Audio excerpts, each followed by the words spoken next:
In FNaF 1, we play as Michael Afton yet again, in his second attempt to free and save the souls of the missing children incident kids, as seen through one of the reasons he is fired for, tampering with the animatronics.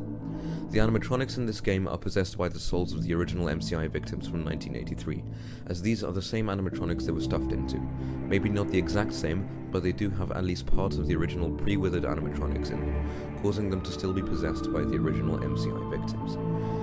The main confusing and intriguing animatronic is none other than everyone's favourite, Golden Freddy.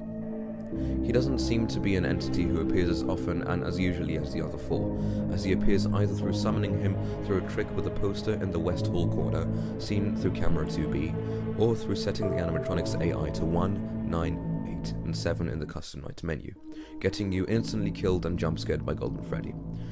You may have noticed that it gives you the number 1987, which is a specific year in the FNaF lore. However, there is no link between Golden Freddy and 1987, at least not a major thing that we should be thinking about.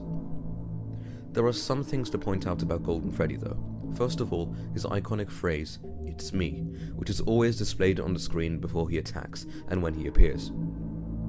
One explanation could be that the soul of the bite victim inside of Golden Freddy is reminding Michael that, "It's me, the one you killed," or since they might think it's William, it could be Cassidy reminding who they think is William that, "It's me, the one you killed."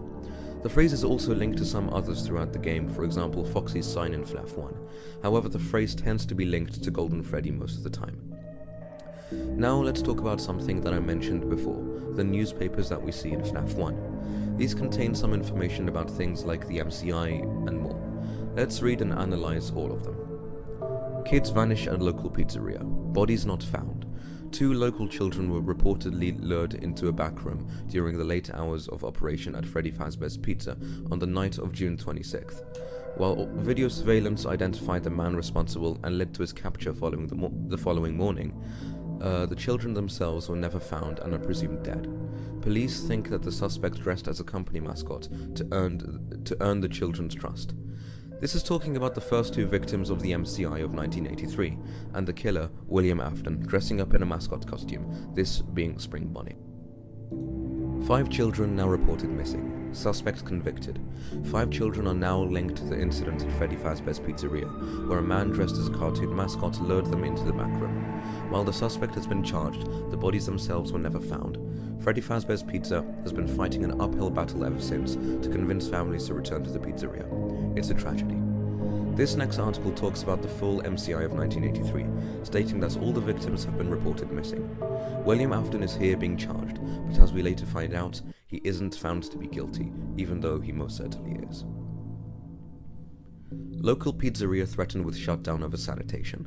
Local pizzeria Freddy Fazbear's Pizza has been threatened again with shutdown by the health department over reports of foul odor coming from the much-loved animal mascots.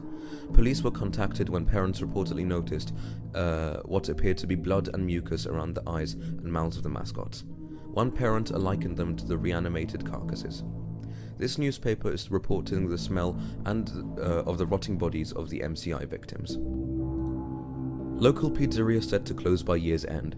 After a long struggle to stay in business after the tragedy that took place there many years ago, Freddy Fazbear's Pizza has announced that it will be closing by year's end.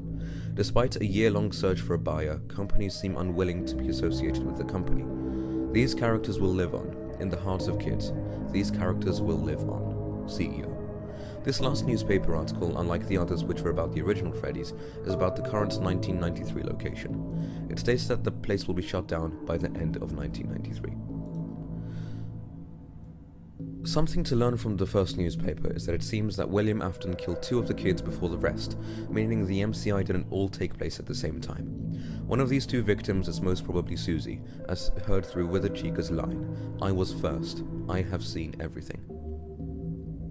Let's talk about something which is quite relevant in this game, the paycheck and the pink fired slip. Firstly, on the paycheck, you are paid $120, which is the minimum wage for 1993.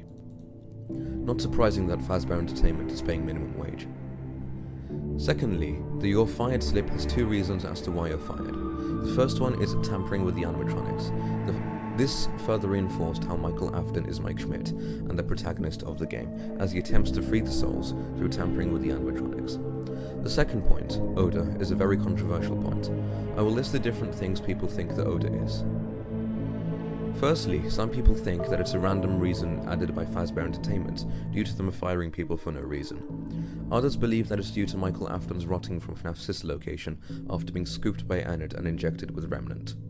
Some also believe it's just sweat. I definitely don't think it's sweat, as sweat is a natural thing and everyone sweats.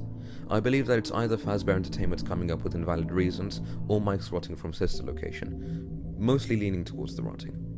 And one last thing, no, Foxy is not a good guy.